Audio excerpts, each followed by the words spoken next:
Good morning, Rockin' Rhinos. This is Mr. C. Just want to let you guys know that I miss everybody very much, and I hope that everybody is staying safe and healthy.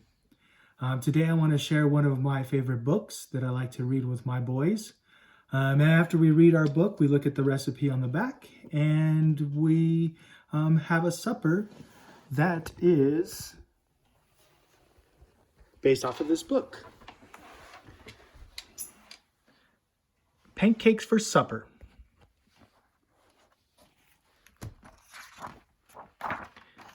This was given to my boys from their grandmother, and they really enjoyed listening to it. Once upon a morning in a March wood, a solitary wagon splashed along the mud road toward the town of Whisker Creek. Winter was almost gone, but it had left snowy footprints on the land. Mama and Papa guided the horses, while Toby sat in the back and made up a song to the rhythm of the bouncing wagon.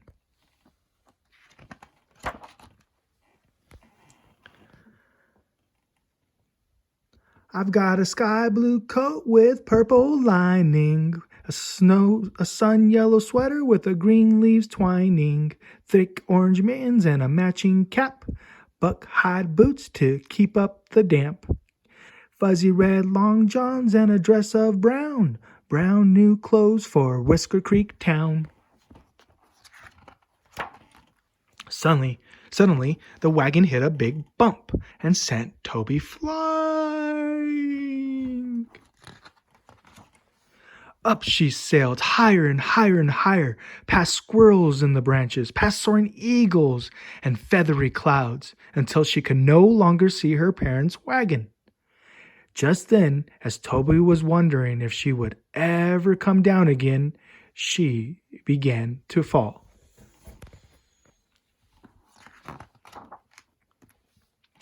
Down, down, down she tumbled until she finally she landed sploosh in a deep, soft pile of snow. But right in front of her stood a huge wolf with terrible green eyes. The wolf paced around Toby in a circle, closer and closer. Hungry, growled the wolf. So hungry I am. I will feast on the child who falls from the sky. Oh, please don't eat me, cried Toby, and I will make you the grandest animal in the forest. A small girl like you? Ha! What can you do? Growled the wolf. I'll give you my beautiful blue coat with purple lining. The wolf's eyes gleamed fiercely as she put on Toby's coat and strutted off, calling, Now I'm the grandest beast, west or east. Toby ran off as fast as she could, but just as she reached the crest of a hill, she found herself face to face with a cougar. Roar! The cougar roared. Kits in the den waiting to eat. My kitties will love a girl so sweet. Oh, please don't eat me, Toby cried as the cougar crouched to spring, and I will make you the grandest animal in the forest.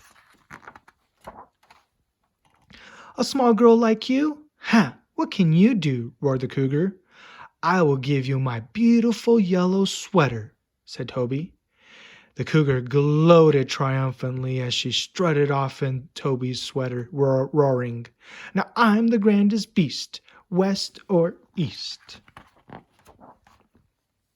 Well, Toby shivered without her warm coat and sweater and peered fearfully into the woods as she ran on. How would she ever find her parents now? In her hurry, Toby didn't notice a furry, white-striped animal crawling through the shadows. But it noticed her, for just then she heard a whispered snarl. Come to play, go away, plan to stay, go away, or I'll spray. Toby backed off as quickly as she could, but the skunk was already raising its tail, aiming straight at her. Oh, please don't spray me, cried Toby, and I will make you the grandest animal in the forest. A small girl like you? Pshaw! What can you do? Snarled the skunk. I'll give you my beautiful buck-hide boots, said Toby.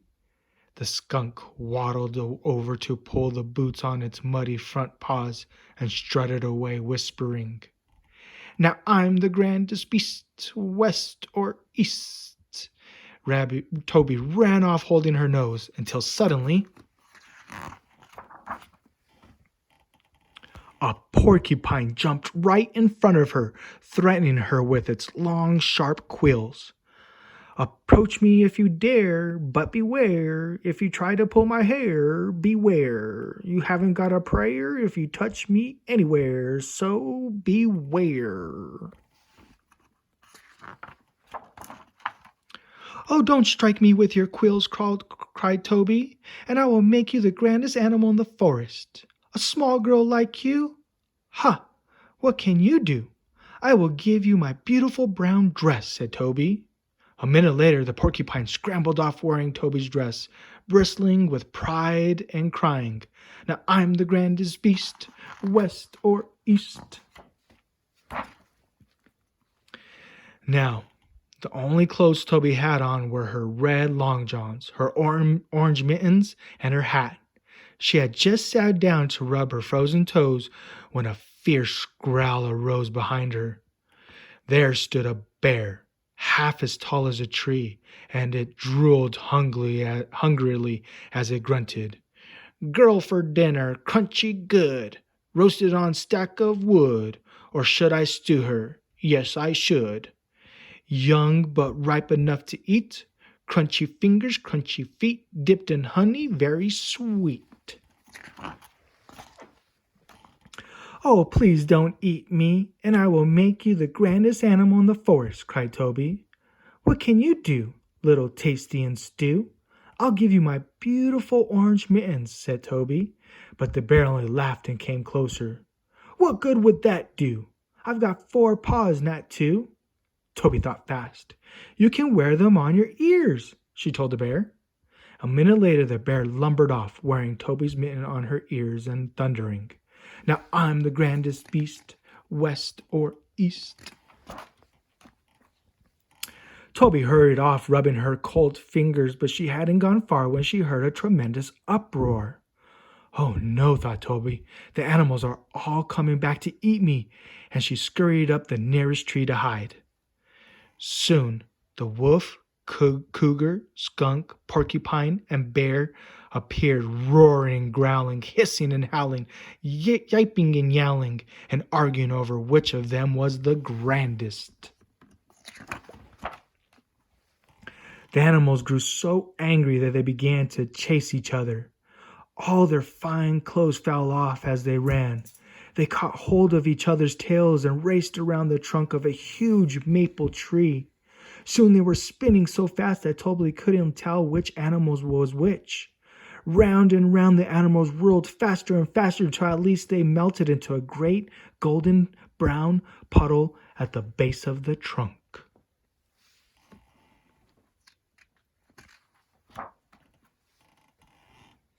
As soon as she was sure the animals were gone for good, Toby ran to put on her clothes. Then she heard her mother and father calling her, and caught sight of their wagon through the trees. Everybody shouted joyfully as Toby ran out to meet them. While Toby told them of her adventure, the sun rose high and warmed the trunk of the maple tree where the animals had disappeared.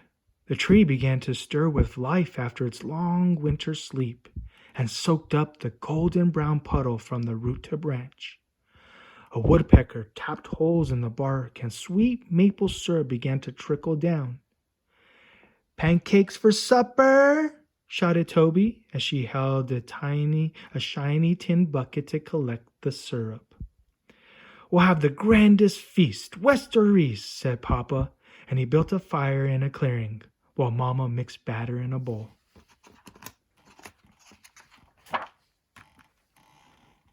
Mama fried pancakes as golden as the fur on a cougar, while the hot maple syrup Toby poured over them was as glossy brown as a bear's coat. But not one single pancake was as tough as a wolf, prickly as a porcupine, or smelly as a skunk. Papa ate 27 pancakes and Mama ate 55, but Toby ate 169 because she was so hungry. "For you're the bravest girl in the world," said Mama and Papa together. And Toby drove the horses all the way to Whisker Creek. The end. So on the back of this book is a recipe, and it's Toby's Animal Pancakes. So it says make sure to have parents help you. There are the ingredients, and those are the directions. So tonight I think I will make some animal pancakes with my boys, and I'll take pictures. So I will share those with you, and if you want to do the same, you can share your pictures if you have pancakes for supper. All right, Ryan Rhinos, you guys take care. Miss you guys. See you guys soon. Bye.